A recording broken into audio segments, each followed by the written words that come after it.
your weekly horoscope with Jerry and Matt.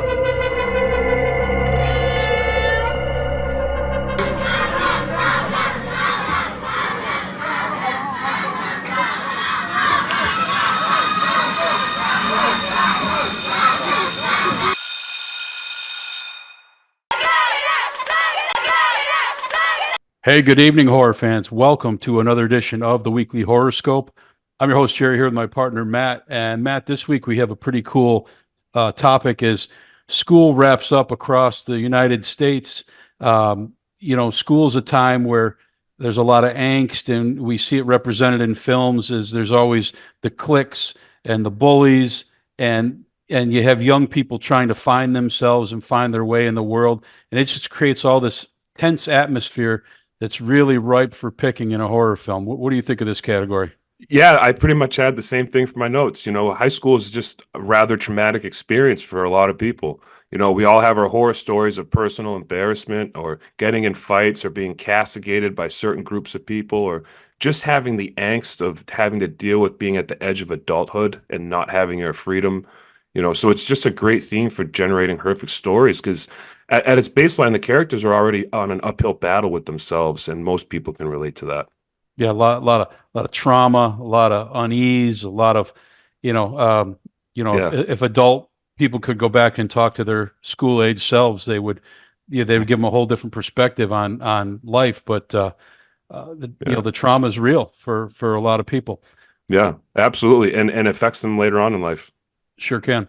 The two movies we have tonight, I think, are an excellent representation of school scares because they're very diverse, they're very different, but they really nail the subject on the head as far as I'm concerned. Yeah, I enjoy both these movies. We're going to start with a certified classic, Carrie from 1976, directed by Brian De Palma. And this is, a historical mark in horror because it did a couple things. It really elevated Brian De Palma to a level. He had done some movies previous that were good. This really put him at a whole new level and made him a major filmmaker going forward. The other thing it did between the movie rights and the hardcover book rights is take an unknown author named Stephen King and allow him to quit his teaching job in Maine and focus full time on writing. And 60 or 70 books later, we Yeah. know the impact that's had on the horror world. So A massive cultural impact. He's written books that turned into movies that like I know average people didn't even know he wrote that. right. Like he's just been so influential in the culture. I saw Carrie when I was younger and it bored me. And so I was really anxious to go back and rewatch this. I had a lot more appreciation for it. It almost had I'm gonna go out on a limb here, but it almost had that like 60s Italian giallo like type vibe to it, but without a slasher. But it revolves around like the teenage angst through Carrie and dealing with bullying. And her transitioning into adulthood. So it wasn't exactly a slasher, but does have that good final moment. But I just really like the style of how the movie was filmed. Yeah, there's some beautiful scenes in there. The acting is top notch. You had two Academy Award nominations from a horror film, which is, until Silence of the Lamb is basically unheard of. Yeah, Uh, and what I love most about this movie and about this story is where's the terror come from? They show on the covers, you see Carrie White covered in blood, and she's a horrific figure. But Carrie White is very much the person you're rooting for through this entire movie. She's a victim through this whole thing. The evil lies in hidden places. yeah. I mean, she's dealing with bullying and at school, domestic abuse from her mother, right? And it's funny she's covered in blood, but it's not her blood, Right, right? It's not even human blood, right? It's, right. it's the whole thing's a prank, and it just kind of sets her off, and which is interesting because like high school bullying is a huge deal. It's Yeah. interesting that this came out in the 70s, 50 years ago, and like it was kind of addressed then, Yeah, and that's if you watch a Friday the 13th movie, where the evil lies is very clear. In Evil Dead, the evil's the presence in the woods. The evil's Right, clearly defined for us right. 99% of the time. Michael Myers is the bad guy, right? Yeah. Yeah, yeah, And in this movie, it's like the person with the telekinesis powers and the person we see causing all this destruction at the end of the film isn't the bad guy. She's not Right. evil. Yeah. And Her mother saying horrific, like locking her up in rooms and telling her she has to pray and like locking her up and like basically just like isolating her from the world. Like if we found out someone was doing that, we'd call CPS, right? absolutely. Yeah. Like, yeah, Well, there's a few things in here that are very different than the world we live in today. Our movie starts with Carrie White. She's an awkward teen. She's shy. She's bad at gym class, and she gets her first period as a high school senior, which I found to be very odd, in the locker room shower, and she doesn't know what it is. yeah. Well, I mean, this is also going back to she's like seriously regressed as a person through Yes, the abuse at home. So yes. Her whole development as a human has been repressed through this overzealous, religious, fanatical right. lifestyle that her mother lives. Tells her at one point, I should have just killed you on the first day and given you to the Lord. I was like, Yeah, there's some what? awful things she says. Yeah, yeah. So she doesn't know what it is. She starts screaming for help. She runs out of the shower, and all the girls who aren't fans of hers to begin with, they start taunting her, laughing, throwing towels and tampons at her, and they start chanting, "Plug it up, plug it up." And she's just huddled in the shower, and she's finally rescued by Miss Collins, the gym teacher. But one thing that I made a quick note of is the sheer terror on Carrie's face is just fantastic. Yeah, yeah. The acting's phenomenal in this movie, like you said. That she plays the bullied girl, and then later at the prom when she's very sweet with Tommy, right? And then later, like when she just flips and goes into the Carrie mode, she does all three of those characters perfectly well. Yeah. A light pops in the room, and it's our first glimpse of as Carrie White experiences trauma, things happen. Um, they send her home. She goes in the principal's office. The principal, another throwback to a different era.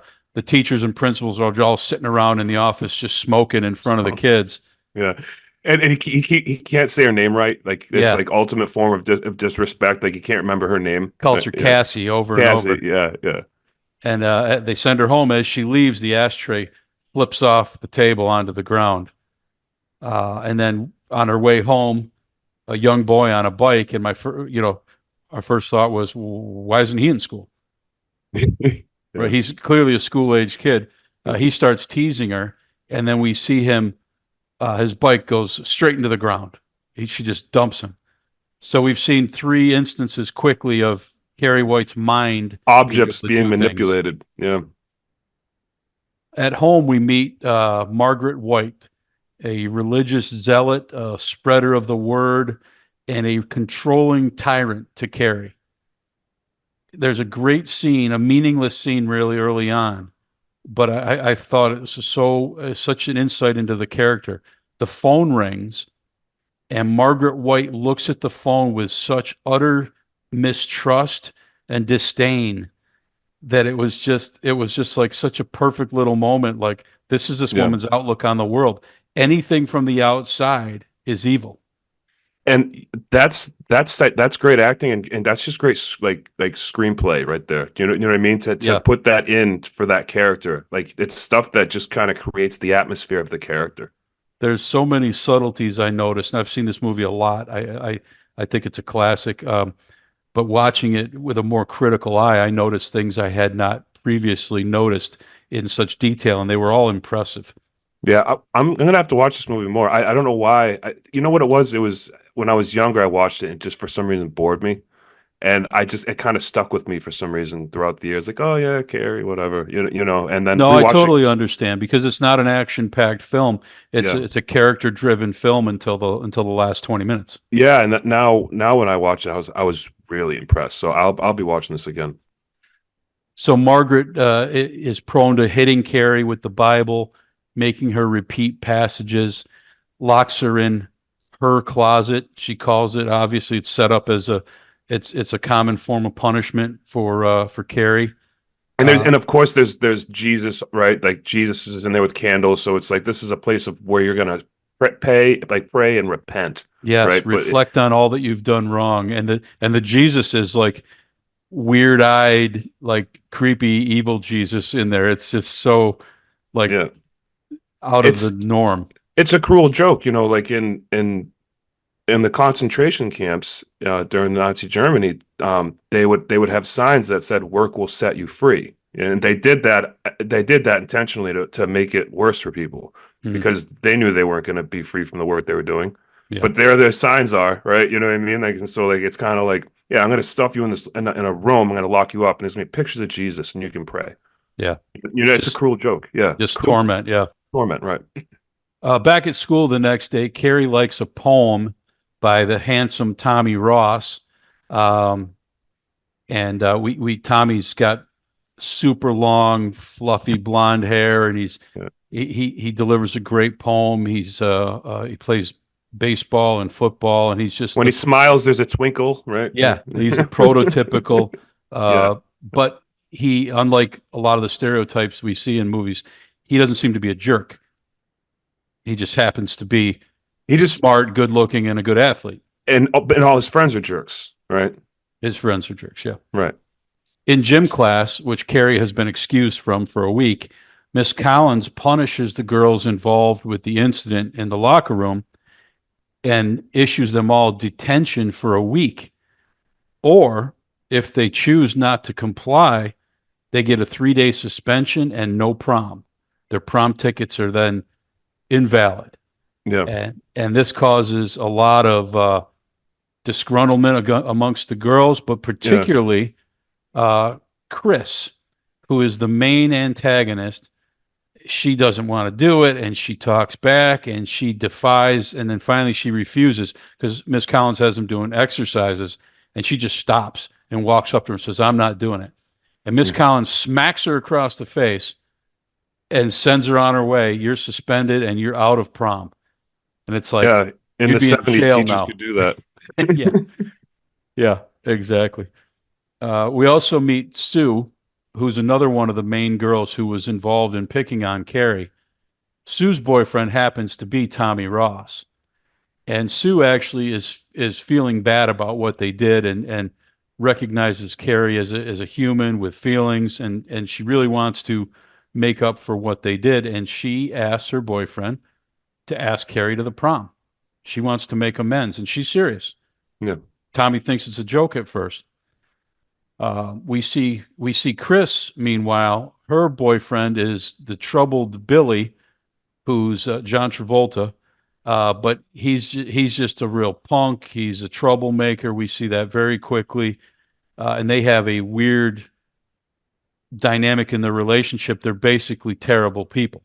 Well, they all are because so is Tommy, right? Because like if your girlfriend asks you to do something like that, you should be like, "You're psycho. This relationship's over." Right? Like we're dating. You want me to take someone out to the prom? Like, no, I just want to have a normal night. Like you're toxic. Right. Get away from me. You know what I mean? Like he's like all like goofy about it, like, okay. I Like was reading a great little tidbit from Nancy Allen, who was the actress who played Chris, and she said until she saw the final cut of the movie, she mhm. didn't realize what an evil and awful human being she was portraying. Mhm. She almost looked at her and Billy as almost like comic relief. They were so over the top in their selfish portrayal of humans Right. that she did, like when she saw the final movie, she's like, "Oh my God, I'm an awful, evil bitch." And it, Yeah. it didn't she didn't realize it until that point, which I That's it. found funny. That's very interesting. So Tommy does finally ask Carrie to the prom, and she's in the middle of the library where she keeps looking up things on. And it's funny, in 1976 they have to show us the textbook and explain to us what telekinesis is. Well, thanks to Stephen King and thanks to this movie, now no one has to explain what telekinesis is, but they actually felt the need to do that in this That's movie. interesting. Yeah, I never thought of that. Because Yeah. she opens the textbook and they lay it out. It's like, oh, this is the ability to do this and this. Well, now we all Yeah. know, Right. Yeah. I wonder. Yeah. How many movies was that mentioned like previously? right? Probably. Yeah. So when Tommy asks Carrie to the prom, she thinks he's picking on her, thinks it's a joke, and she runs away. Think they're just going to make fun of her. Mhm. Miss Collins confronts Sue and Tommy, but they maintain they're just trying to do a good deed. They're trying to make it up to her. They're solid in there. We just want to show her a good time and let her have a nice normal night. Their intentions are noble. I agree with you. It's a little bit misguided, but I think their intentions are as pure as they can be for this scenario. Um, but Carrie still hasn't agreed, and Tommy shows up at her house, and he's like sticking her head out the door. Mom's Yeah. inside. He says he won't leave until she says yes, and of course she finally does. Right. Yeah. It's a chance to. I mean, she wants. She's dealing with like trying to be accepted by people. She doesn't want to be made fun of. She doesn't want to have to go through this. And the opportunity comes where she can like go out and socialize with one of the most popular people. She wants to take that. And she wants to know why. And this is something that comes up repeatedly. Why me? And he just all he can say is, "You liked my poem." Yeah. But I mean, you know what? When you're really smitten with someone, right? Like when you love someone, you really like someone, like you even ask yourself, like, why do you like me? Like, you know what I Right. mean? Like you kind of everyone feels that way. Particularly That's why, somebody with the self-esteem level that she has. right, right. And I think we've all felt that towards the person of our dreams, right? Like we meet this person and we really like him, and then they like us, and we're like, well, why do you like me? You get that moment, right? And I Yeah. think Stephen King was smart enough to kind of write that in, right? Yeah. We go back to Chris and Billy and their crew of hooligans, and they break into a farm, slaughter a pig, and drain its blood. Now we go back to Carrie telling mom about the prom, and they, of course, argue. And the mother walks away to end the conversation, and Carrie slams all the windows shut with her mind. Yeah. And her mother has a revelation that she turns slowly and says, "You have the power of Satan." And then she's telling her how, and she's like, "It's not Satan, Mom. I have this ability. Other people have it." And she's like, "Satan doesn't let you know he's working through you." So her Yeah. mind's made up. Yeah. Her daughter is evil now. She was already in that state of mind as far as being a fanatic towards religious sensibilities, and this just confirmed it. She's like, oh no, I know what this is. This is evil. And it takes this, the symbolic, the first period, and moves Carrie from childhood to adulthood, and unleashes all this ability that had been previously dormant. And Yeah. there's kind of a Oh, it's very dichotomy there layered. between the It's very layered. This movie's very this the whole theme with blood in this movie is very, it's very obvious, right? Because what how it represents. I mean, it represents like transition into adulthood. It represents life. You don't have blood, you don't have life. It can represent death. It's very thematic throughout the whole movie. on prom day.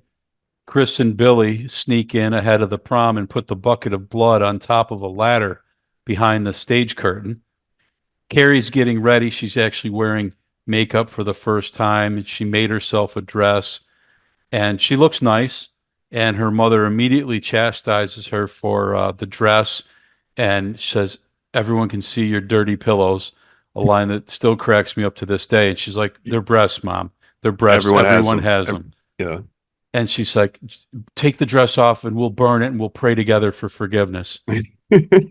And Tommy arrives to pick her up, and her mother tries to physically stop her from going. And with her mind, she plants her flat onto the bed. Well, not only that, she sits there and threatens to hurt herself. She's like, "If you go, I'll hurt myself," which is just another form of abuse to tell Yes, someone. Like the whole thing. She's super manipulative abusive. control. Yeah, Oh yeah, yeah. terrible. But she physically puts her down like she's being held down by an elephant, like flat to the bed. Twice. Yeah, and Yeah, it's cool. They have like it's almost like a sound from this movie Psycho, right? yeah. Just like a A screech. screech. Yeah, Yeah, yeah. exactly.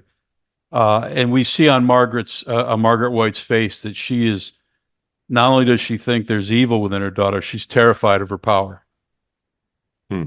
because it Yeah, was just demonstrated. it was just demonstrated to her, and she's like, "Oh wow, she'll take this out on me." Yeah. At prom, Carrie looks great and is trying to fit in, and Tommy is extremely polite, very gentlemanly to her. He's exceedingly nice to her. They have they talk. They have a lovely moment where they're dancing together, and he actually kisses her on the lips, which I was thinking, okay, Sue wanted him to take her out and show her a good time. I don't think she meant that good of a time. Yeah, it's the acting job's pretty good because he doesn't look shifty-eyed or like he's actually enjoying the moment. He's like, "Listen, we're here together. Like, let's just enjoy the night. Yeah, Like, it's prom. This is our only prom. Like, let's have fun. Like, why are you he's overthinking very this?" cool. Yeah, He's yeah. dressed like he looks great. It's And it like, kind of tricks the audience to like make you go, maybe he is enjoying himself. You know what I mean? Like yeah, maybe, yeah, maybe he's just I like, you know think what? I You're pretty genuinely cool. think he was until things go wrong. Yeah, yeah. He was like, you know what? You're pretty cool. Like this is fun. The Chris had managed to get one of her cronies to fix the ballot box and make sure that Carrie and Tommy win King and Queen. And they Yep. announced them as winners. And Carrie's got a huge smile, and she walks up to stage. It's like slow motion. There's like flowers and applause, and everyone's smiling and clapping. It's like that affirmation she never had. Like she does fit in. She can Right. belong. There's that glitz and the glamour, and she's like looking around, and the music's playing slowly. Yeah. They give her the crown. They give her the flowers. It's just, and it's all like in slow motion. It's beautifully done. Uh, Sue had snuck in and is watching from the back, and she seems genuinely happy for her. Um, but she notices the rope and follows it to the bucket, and she thinks something is wrong. Yeah. And she makes an effort to try to get to the bottom of it and see what's going on and perhaps save her. Right. Miss Collins sees Sue and assumes something nefarious and immediately throws her out.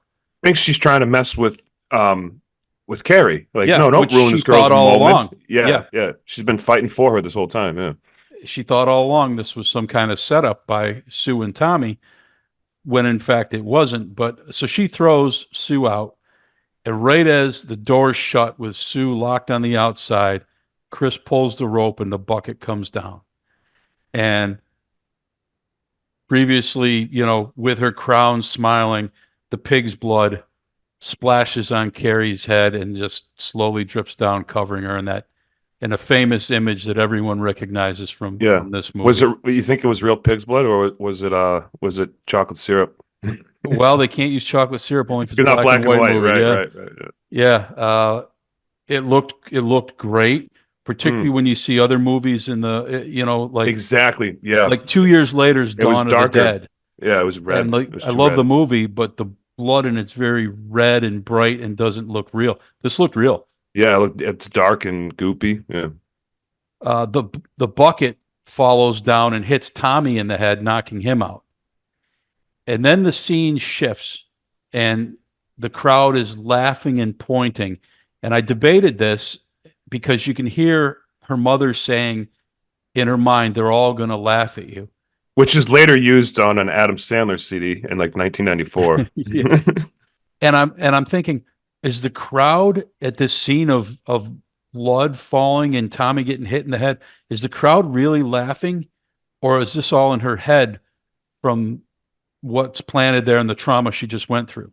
I think it's both. I think there are a couple people that are laughing, like especially the people that were in on it. The Like they're jerks kind of that were in pointing, on it, yeah, right? the jerks that in on it, and she's having an anxiety attack, and it's all, and in her mind, they're all laughing at her. They're all, Right, yeah, because they yeah. showed like the teacher laughing, and there's no way that would be her response. So I think you're right on.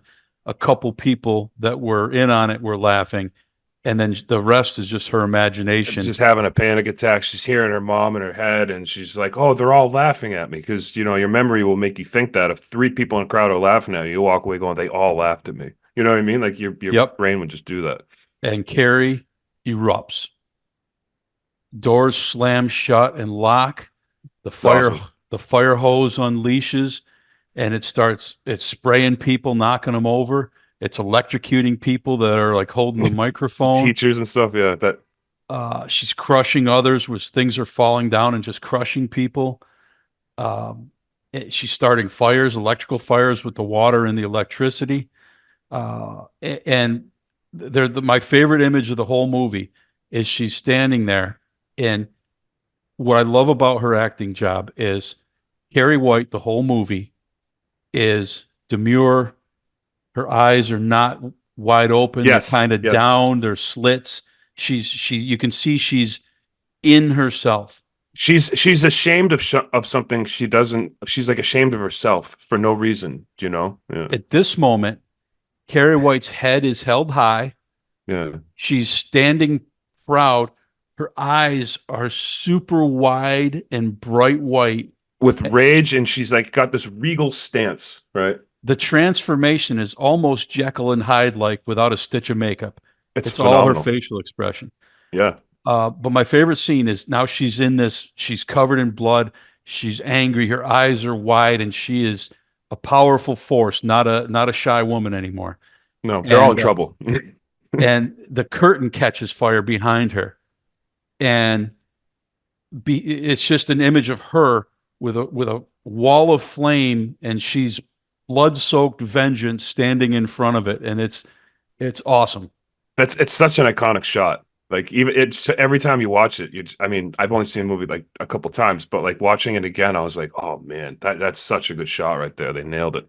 Yeah, it's perfect. It's one of those. They know they remade this movie, but this is a movie you shouldn't remake. They did it in 2002, I think, and I it's like, said the wow. same thing, and I'm a big fan of Chloe Grace Moretz, who played Carrie in the, and I think Julianne Moore played the Piper Laurie Margaret White. Mhm. But why? Why? This movie's done. They It didn't nailed it. add anything. They nailed it. Yeah, they nailed it. It was like the exact same movie with just different people. Like, Yeah. why bother? We'll It was have to do. fine. We'll have to do. We had remakes that don't suck. We'll have to do remakes that didn't need to be made. There's a lot of those. I know. So she just marches proudly, defiantly out the door, shuts the doors behind her, locks everyone's locked in, Screaming. Yeah. and the whole place is up in flames. And she's walking down the middle of the road, this blood-soaked nightmare with her eyes still wide, almost Yeah. in a zombie-like It's trance. like a trance. Yeah. Now, Chris and Billy, as soon as they dumped the blood, they took off. So only three people made it outside other than Carrie. That was Sue, who was kicked out, Yep. and the two really evil people, Yeah. Chris and Billy. Travolta. Yeah. And they see her walking down the middle of the road, and they try to run her down from behind with his car. Yeah. And at this point, it's like, wait, you guys aren't pranksters. This is attempted murder. Yeah, well, they're awful people, and Yeah, they yeah. just keep raising their level of awfulness. Yeah. And they're coming up behind her, and you think for a minute she doesn't see them, but she just turns her head slightly to the side and takes that car and sends it on its side. It tumbles, explodes in a ball of fire, and they're gone. That was a great car crash scene, and I'm a huge fan of car crash scenes because you can only get so many takes on those, Right? and the level of skill it takes. It's like props. When it comes to doing like props in movies, it's like a lot of it's small stuff, but like a car is like, all right, we've got this X amount of thousands of dollars a car. We got like one Right. shot with this thing, maybe two if we could Right. afford two of them. And the pyrotechnics and everything that goes into it, I'm always a huge fan of how those go down. Yeah, that's like one of the things you'd say, like, well, maybe And they could improve on that in the newer I don't know. version. That was But really well It done was so well done for the 70s. Yeah, you 76. look at it, Yeah. it's like that's a good shot. Like it was. Oh.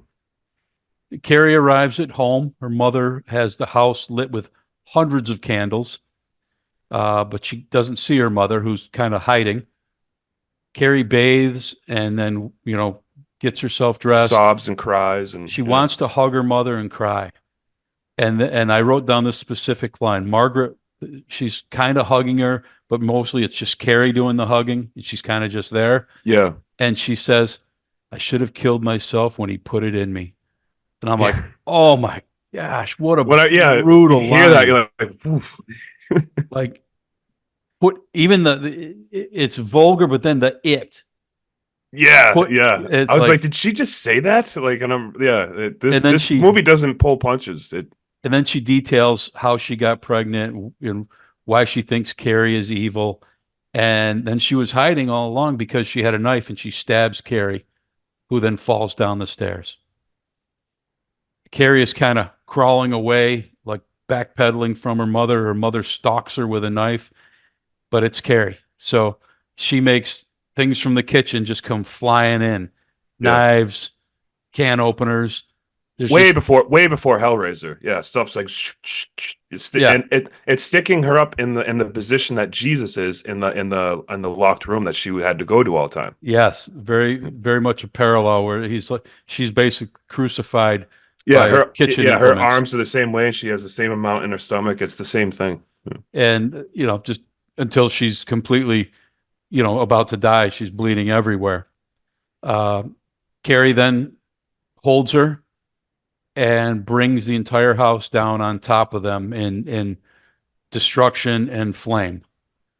And Carrie doesn't want to exist anymore. She takes her mother with her. She takes the house with her. Yeah, It's a great ending, really. it's intense. It's a tragic cycle of what this poor girl has gone through. Just constant abuse. Yeah. And again, like I don't know, even when she's burning the place down and blowing people away with a fire hose, like I'm rooting for Carrie White. Like Yeah. As soon as she's those a doors good, shut, I was like, yeah, yeah, yeah, get and them, it's get like, all of them. oh, there was They something couldn't wrong with even me remember your because she's name. killing people, but like Yeah, you're just so sick of the abuse she's taken. Like, good for yeah. you. Yeah. And that's the thing too, is you'll hear stories of people that were heavily abused at home and it made them socially awkward at school, which caused them to get bullied at school even more. And it Yeah, was just a vicious cycle. And that's a lot of that is what this movie is. And yeah, it's unfortunate that it happens to people, you know. It's a nightmare. and Carrie breaks the cycle Yeah. in a tragic way. Yeah. There's a final scene. The only person that's really survived this movie is Sue. She lost her boyfriend. She lost all her friends. Yeah. Everybody burned down. She tried to help Carrie White and created a disaster that the town will never forget. Um, but Sue has a nightmare of visiting Carrie's grave, and she kneels down like to lay down a flower, and a bloody hand reaches out and grabs her arm, and she wakes up screaming. And it's a shock ending that like after what everybody just went through on the emotional roller coaster, like really knocked people's socks off. It's the ending that made Tom Savini write the Jason coming out of the boat at the end of Friday the Right, I was gonna 13th. say that becomes an iconic thing towards the end. Like at the end, that final scene where the killer comes back again, that just became this iconic thing to happen.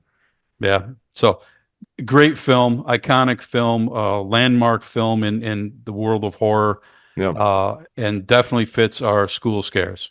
yeah, absolutely. Our second film on this week's subject is Battle Royale from 2000, directed by Kinji Fukasaku. And this is a movie I saw many years ago, and it blew my mind. Had you seen this before, Matt? No, you had told me about it years ago, and it's been on my queue. I just never got to it, so I was glad to finally get to watch it, and I'm really glad I did. Our movie's based on a future full of juvenile delinquents, and the government enacts what's called the BR Act, BR for Battle Royale.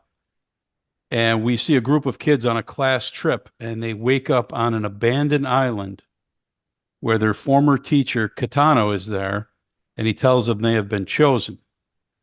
Now, when they were showing the juvenile delinquency problem that overruns the country, we saw Katano stabbed by a student for no apparent reason. Yeah, Uh, and I think that goes to like, in the beginning they say like the nation's collapsed, there's been 15% unemployment rate, 800,000 students drop out, and they're basically saying that everything's kind of going into decay, and they're showing how rough it is at the high schools, right? Like teachers are getting stabbed by students. yeah. Unfortunately, that's you see that in the real news. Oh, yeah, because this movie was made 24 years ago, so when it said 15% unemployment, I had a good belly laugh about that. But I mean, you see violence in schools, you see Right. teachers being knocked out, and all kinds of Yeah, like just crazy. insane Um, stuff. Katano is there to tell them that they have been chosen. And he has a full military ops support making this whole thing happen. They play a humorous instructional video It tells them how the whole thing works. Like they're at an amusement park getting ready to get on a ride, right? Yeah, she Yeah, talks like yeah, she's at Disneyland, yeah, and yeah, yeah. but Everyone keep your hands in and get on. Yeah, it's one of those. and they tell them basically it's a fight to the death. There's going to be one winner. They all have collars on them that track them and can explode if they don't follow instructions. And the kids start freaking out, and two of the kids are killed before they even get outside. One For not is following the rules. Yeah, for Yeah, freaking one out. is back talking, and Kitano throws a knife straight into the middle of her forehead, and another freaks out, and they activate his collar, Yeah, yeah. He and tries to fight him. he's flipping around the room, and everybody's pushing him away, and then it bursts, and it doesn't blow his head off. It's like a buckshot in the neck or something, right? It's like a It's actually worse. Yeah, it rips his neck open, and he's just yeah. laying there bleeding out, flopping like a fish out of water.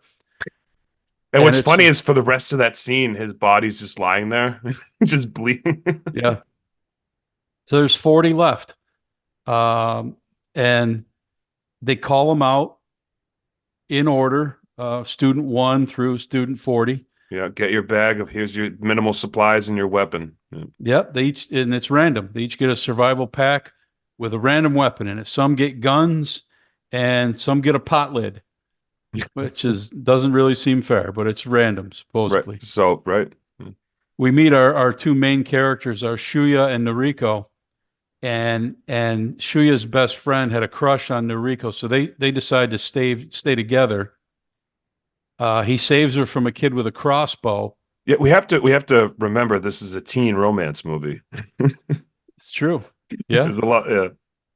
He saves her from a kid with a crossbow who he ends up killing, but they don't really want to fight. They just want to get away. They don't want any part of this. Yeah, most of them are hesitant. Like they kind of break off into groups and they just want to find a group they can be peaceful with, right? Yeah. And the ones who are not peaceful stand out. We meet Kazu, who is ruthless, and of course he gets an Uzi in his bag, and we see him kill 5 people at once and take their supplies. We see some kids who commit suicide together rather than engage in this activity. Yeah. Like once you get into the game, the first 20 minutes of the game are just brutal. Yeah, and it's usually multiple people dying at once. Yeah, for sure.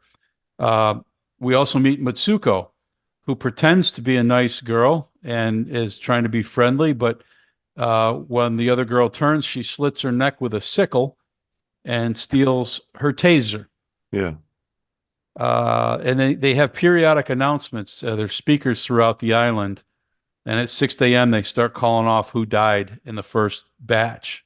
Yeah, they do 4 announcements a day, and they basically tell them the danger zones. And so they have danger zones that if you're in the danger zone when the time expires, we cut you off. Like we make your necklace, your tracker explode. So they Yeah. have to what they're trying to do is force everyone to move into certain areas to engage in battle with them or they die.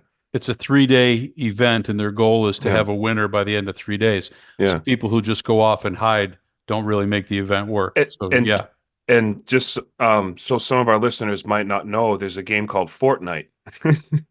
And that's actually what the game is. There's a battle royale where everyone gets dropped onto a little island, and there's a danger zone that closes in on them, and then it ends. And the last one, whoever survives, wins. It's funny that game was based off all of this. well, yeah, this movie became incredibly influential. Well, we'll Oh talk yeah, about at the end, but you're right on. That's exactly what Fortnite Battle Royale is. It's all of that. Yeah, yeah. It's just exactly this. Yeah, Shuya and Noriko get attacked by a friend of theirs, Tatsumichi, with a hatchet, and Shuya blocks his blow with his pot lid, and they fall down a hill, and the boy accidentally kills himself with the hatchet. And they encounter a guy, Kawada, who seems older and seems dangerous, he's a transfer student. Yeah, but he doesn't. He's like Kazu and Kawada were the two that weren't part of their class, and they were brought in to be part of this. So they're yeah. mysterious. Yeah, there's something going on with them, right? They seem older. Yeah. They're not dressed in a uniform. They're dressed casually. And then even the teacher in the beginning says those two are dangerous. Yeah. Hmm. But he stays with them, and he doesn't, he's not mean to them. And there's two girls on a hill calling for peace, and like, hey, everybody come, we don't have to do this. Let's all stick together. And Kazoo guns him down with his Uzi. Uh, And then as so she's crying, he like takes their megaphone and lets her cry into it, and then shoots her again. It's a lot of sadistic stuff in this movie. they run off. They find a house to go to hide in, and Kawada reveals that he won the game before 2 years ago, but he lost his girlfriend in the process. He volunteered for this event to avenge her and to kill those in charge. So we find out his motivation there is not to kill the other kids, which is why he's been decent to our main characters. Right. His goal is to take down the system. Yeah. And he kind of relates to he relates to them because he sees that they're a guy and girl, and it reminds him of himself in Kyoka. Yeah. So he holds up in this house where Narika actually got hit by the crossbow, and they're kind of bandaging her wound and helping her heal. Hmm. We meet Shinji and friends, and they are trying to hack into the computer system to override the game. They find a generator in a warehouse, and they power it up, and they're also building a bomb. So these are like Very the resourceful. engineers. Yeah, Yeah. they're very resourceful. They're able to hack with. I was like, where'd they get all this equipment? He was like, I need fertilizer and kerosene and charcoal, and like they go and get all of it. And Yeah, I'm he's like, like, just go get it. I thought they're on an island. Whatever. The movie's fun. We also meet Chigura, who will look familiar to Kill Bill fans. Hmm. She's out jogging, which I thought to be an odd thing to do in the middle of this situation. For a second, it threw me off. I was like, wait, is this some kind of dream? Well, yeah, I think she was daydreaming while she was jogging. She was trying to relive normal life before Yeah, this. yeah. It was a little odd. And she actually, Tarantino saw her in this film and cast her to be Gogo Yabari. Yeah, This is where he discovered her. that's cool. Um, so she stops jogging, and a boy approaches her, and of course everybody's on edge, but he just wants to profess his love for her. But when she rebukes him, he threatens her and cuts her face.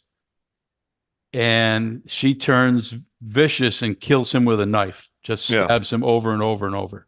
Yeah. Yeah. He's trying to have sex with her one last time, and she's like, "You're pathetic. Like what do you like everything about you is pathetic. Get away from me." And he's like he's acting pathetic, and then on top of that, he shoots an arrow and it grazes her face. So it's Yeah, like, yeah, well, he kind of deserved yeah.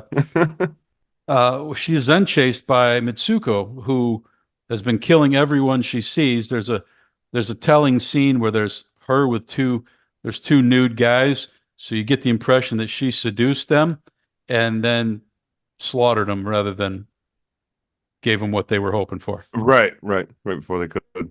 So she's another one that's pure violence and evil and enjoying the whole moment. Yeah, but then she manipulates all of her friendships with everyone. Yeah. Mm. Yeah, she's a complete phony.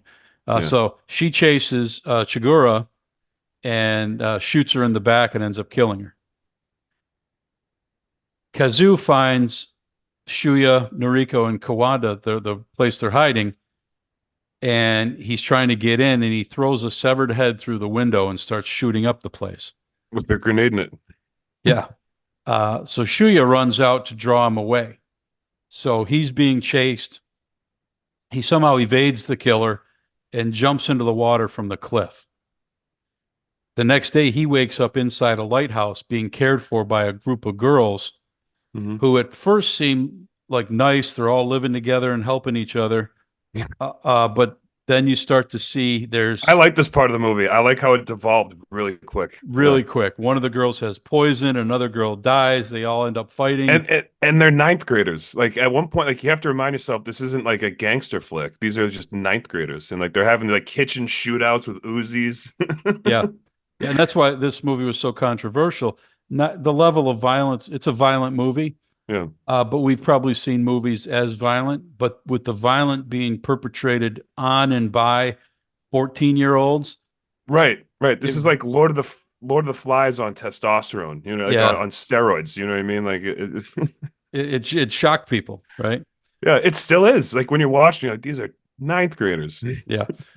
So the girls all end up killing each other, and Shuya leaves to make his way back to Noriko. We see a girl who she's hiding, and a boy approaches her, and she shoots him. And then as he's dying, he tells he was just coming. He wanted to see her because he really liked her and wanted to tell her. So then Yeah. she's sad, She's like, "Oh, you idiot."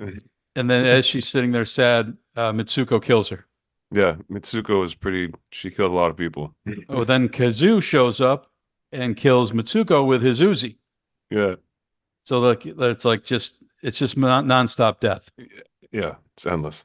Our hacker group manages to reset the computers, wiping out the tracking so that they can't track by the collars anymore. And they're going to load up their bomb and bring it to the base, and they want to blow the whole place Just gonna up. drive it right in there. Yeah, But they're attacked by Kazoo, who kills them all. But the last one, the leader, ends up blowing up the bomb as he's about to die, and he blinds Kazoo yeah, with the flash of the explosion. yeah, and you can see it like in his eyes. Yeah, they go all white. Well, Kazoo's just shooting randomly, like he can't see now. But Kawanda shoots his collar, blowing him up. So at this point, the only three left are Shuya, Noriko, and Kawanda, kind of our main group of I don't want to say heroes, but our main Survivors. protagonists. Yeah. And they're still listening through the collars, but they can't monitor their vitals or position. anything anymore. Yeah, So Kawanda tells him that he's been using them all along and just is here to win the event. And and he he fires lied his about gun. it. He lied about his girl. He's like, that was just a story I was using. Yeah, Yeah. He shoots his gun twice, but we don't see the impact of him shooting them. right. So with the computers down, the military believes the event is over. Kawanda's won. He goes back to the base with Katano, and the military's all gone. And Shuya and Noriko walk in. And at this point, Kawanda kills Katano with a machine gun. He just shoots him over and over and over. And he never killed Shuya and Noriko. He just wanted to get in there and take down the establishment. Yeah, yeah. It was all just part of a strategy. And Katano has a kind of a funny death. He doesn't die right away despite all the shots. Yeah, it's good slapstick humor. They throw that in there here and there in this movie. They show he's got a painting of the whole class dead, but he has Noriko as the winner. And it's not just a painting; it's a painting that looks like it was drawn by a fourth grader. Yeah. It's not a great painting, right? Well, But the point that he has it and that he has Noriko as a winner, yeah, he was rejected by his daughter and viewed her like a daughter to him. And we see a flashback scene where they once shared an ice cream after school. And before he dies, he makes one last call to his daughter, who every time he calls her, she treats him like crap. yeah. He calls her one last time before he dies. And it's just a weird death scene. It takes, 30 seconds for him to die from all these gunshot wounds. Well, he takes the phone, throws it after he finishes the phone call, throws it on the ground, pulls out a real gun because he had a water gun in the last scene because he didn't really want to kill them. Then pulls out a real gun and shoots it and destroys the phone, and then he dies. The So the three survivors leave the island via boat, and Shuya and Noriko are declared fugitives, and they are left to live a life on the run. Yeah. And And then they go into like the quotes where they're talking is like each of us have a weapon now, and it's never an easy choice, but we have to move forward, and you have to run with all your worth, and they kind of go through the whole philosophy. yeah, this movie was first time I saw it with my whole family, and we all loved it. It was like, oh my God, this is a great movie. Yeah, it's fun. It's incredibly influential. The teen survivor trend, it predates Hunger Games, the tournament, Squid Games, The Hunt. It predates Yeah. Fortnite, as you said. Yeah, And video game culture, right? Gets into that. there's actually a great quote from Quentin Tarantino. As we know, he was a huge fan of this movie. He found Skogo Yabari from it. But he said, of all the movies that have been made since I started making movies, this is the one I wish I made. Yeah, he probably, yeah, I can imagine he saw it's like, what a genius premise. It's constant, it's got just enough humor in it, but it's also just insane action, one thing after another, a lot of creative kills. You never know which turn it's going to take. You don't know who's going to live or die. You kind of have an idea, but they kind of keep you on edge with it. They keep all the politics out of it. Like Right. In Hunger Games, there's the backdrop of the politics of why this is all happening, and it's kind of like makes you roll your eyes to me. Um, Yeah. but whereas this is like, nope, you're just dropped in a situation with these characters, and you're on the ride with them, and you're gonna just see where it takes you. Yeah, this is just we have a juvenile delinquency problem. We have a problem with the youth of Hmm. society. This is how we deal with it, Boom, and and no then other explanation given. you're just in for the ride after that. Yeah, Yeah, and again, if you made this movie today, you would probably think it's derivative of so many other movies, yeah. but it was first, It was the so first one. Yeah, they're derivative of it. yeah, great movie. There is a sequel, uh, Battle Royale 2 Requiem. It's not nearly as good. It's entertaining. It's okay. Yeah, But the level that this movie achieves that is level of very impact. high. That, yeah, I agree. And I always try to watch it from a historical context, because when you look at when this was made, like there was nothing like it, Yeah, and you yeah. realize that this became the blueprint that so many copied. And those are my favorite kind of movies. I love the movies that were the first one to do it, even if they didn't do it perfect, because you can take something and perfect it over time. Like the ones that did it first, I love it. Yeah. So Well, that's why they're iconic and iconic, influential. yeah, yeah. Because then there's a whole history behind it. When you're watching it with someone, you can kind of give them a little pretext. I'm like, all right, you have to understand this isn't the best movie, but this is the first one that did this, this, and this. Yeah. Yeah. So two terrific films tonight. This was a great subject, and I should mention, congratulations. This is our 75th episode. That's So awesome. nice little milestone there. Yeah, yeah, it's been fun. Another Yeah. 75 more coming. There you go. Yeah.